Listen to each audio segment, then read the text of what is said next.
किसी गांव में एक माँ और उसका बेटा रहते थे। माँ बेटे बड़े गरीब थे। एक दिन माँ ने बेटे से कहा कि बेटा, यहाँ से बहुत दूर तपोवन में एक दिगंबर मुनि पधारे हैं।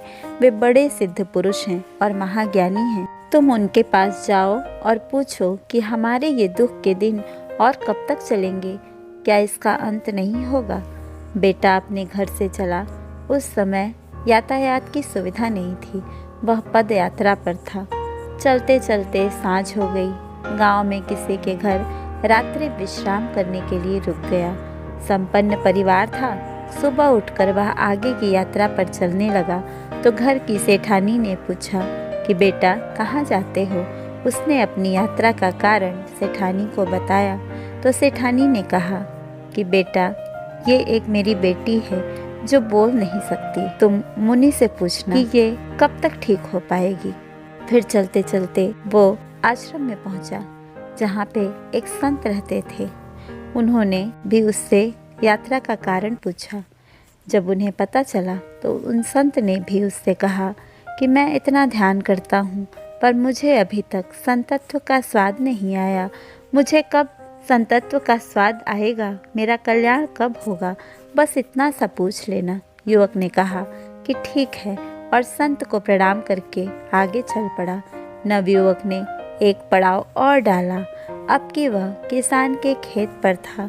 रात में चर्चा के दौरान किसान ने उससे कहा कि मेरे खेत के बीच में एक विशाल वृक्ष है। मैं बहुत परिश्रम और मेहनत करता हूँ, लेकिन उस बड़े वृक्ष के आसपास दूसरे वृक्ष पनपते नहीं हैं। पता नहीं क्या कारण है। किसान ने युवक से कहा कि मेरी भी इस समस्या का समाधान कर लेना। युवक ने स्वीकृति में सिर हिला दिया और सुबह आगे बढ़ गया। अगले दिन वह मुनिराज के चरणों में पहुंच गया। मुनिराज के दर्शन किए और दर्शन कर उसने अपने जीवन को धन्य माना। मुनिराज से प्रार्थना की कि प्रभु, मेरी कुछ समस्याएं हैं जिनका मैं समाधान चाहता हूँ। आप आज्ञा दें तो श्री चरणों में निवेदन करूँ। मुनि ने कहा कि ठीक है, मगर एक बात का विशेष ख्याल रखना कि 3 प्रश्न से ज्यादा मत पूछना। मैं तुम्हारे किन्हीं 3 प्रश्नों का ही समाधान दूंगा, इससे ज्यादा का नहीं। युवक तो बड़े धर्म संकट में फंस गया। अब क्या करूं? प्रश्न तो 4 हैं, 3 कैसे पूछूं? 3 प्रश्न दूसरों के हैं और 1 प्रश्न अपना है। अब किसका प्रश्न छोड़ दूं? क्या लड़की का प्रश्न छोड़ दूं? नहीं, यह तो ठीक नहीं है। यह उसकी जिंदगी का सवाल है। तो क्या महात्मा के प्रश्न को छोड़ दूं? यह भी नहीं हो सकता। तो क्या किसान का प्रश्न छोड़ दूं? नहीं नहीं, यह भी ठीक नहीं है। बेचारा खून पसीना एक करता है तब भी उसे कुछ नहीं मिलता। अंत में काफी उहापोह के बाद उसने तय किया कि वह खुद का प्रश्न ही नहीं पूछेगा। उसने अपना प्रश्न छोड़ दिया और शेष 3 प्रश्नों का समाधान लिया और वापस अपने घर की ओर चल दिया। रास्ते में सबसे पहले किसान से मुलाकात हुई। किसान से युवक ने कहा कि मुनिराज ने कहा है कि तुम्हारे खेत में जो विशाल वृक्ष है उसके नीचे चारों तरफ सोने के कलश दबे हैं। इसी कारण से तुम्हारी मेहनत सफल नहीं होती। किसान ने वहां खोदा तो सचमुच सोने के कलश निकले। किसान ने कहा कि बेटा, यह धन संपदा तुम्हारे कारण से निकली है, इसलिए इसके मालिक भी तुम ही हो। और किसान ने वह सारा धन उस युवक को दे दिया। युवक आगे बढ़ा। अब संत के आश्रम आया। संत ने पूछा कि मेरे प्रश्न का क्या समाधान बताया है।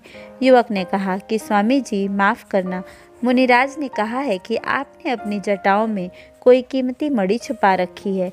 जब तक आप उस मणि का मोह नहीं छोड़ेंगे तब तक आपका कल्याण नहीं होगा। साधु ने कहा, बेटा तू ठीक ही कहता है। सच में मैंने एक मणि अपनी जटाओं में छिपा रखी है और मुझे हर वक्त इसके खो जाने का, चोरी हो जाने का भय बना रहता है। इसीलिए मेरा ध्यान भजन सुमिरन में भी नहीं लगता। ले, अब इसे तू ही ले जा। और साधु ने वह मणि उस युवक को दे दी। युवक दोनों चीज़ों को लेकर फिर आगे बढ़ा। अब वह सेठानी के घर पहुंचा। सेठानी दौड़ी दौड़ी आई और पूछा कि बेटा, क्या कहा मुनिराज ने? युवक ने कहा कि माँ जी, मुनि जी ने कहा है कि तुम्हारी बेटी जिसको देखकर ही बोल पड़ेगी वही इसका पति हो। अभी सेठानी और युवक की बात ही चल रही थी कि वह लड़की अंदर से बाहर आई और उस युवक को देखते ही एकदम से बोल पड़ी। सेठानी ने कहा कि बेटा, आज से तू इसका पति हुआ। मुनिराज की वाणी सच हुई और उसने अपनी बेटी का विवाह उस युवक से कर दिया। अब वह युवक धन, मणि और कन्या को साथ लेकर अपने घर पहुंचा। माँ ने पूछा कि बेटा, तुम आ गए, क्या कहा है मुनि ने? कब हमें इन दुखों से मुक्ति मिलेगी? बेटा ने कहा कि माँ, मुक्ति मिलेगी नहीं, मुक्ति मिल गई। मुनिराज के दर्शन कर मैं धन्य हो गया। उनके तो दर्शन मात्र से ही जीवन के दुख, पीड़ाएं और दर्द खो जाते हैं। माँ ने पूछा, तो क्या मुनिराज ने हमारी समस्या का समाधान कर दिया है? बेटे ने कहा, हाँ माँ, मैंने तो अपनी समस्या उनसे पूछी ही नहीं और समाधान भी हो गया। माँ ने पूछा, वो कैसे? बेटे ने कहा, माँ, मैंने सबकी समस्या को अपनी समस्या समझा तो मेरी समस्या का समाधान स्वतः ही हो गया। जब दूसरों की समस्या अपनी खुद की समस्या बनने लगती है तो फिर अपनी समस्या कोई समस्या ही नहीं रहती। जो दूसरों के लिए सोचता है, ईश्वर स्वयं उसके लिए सोचता है।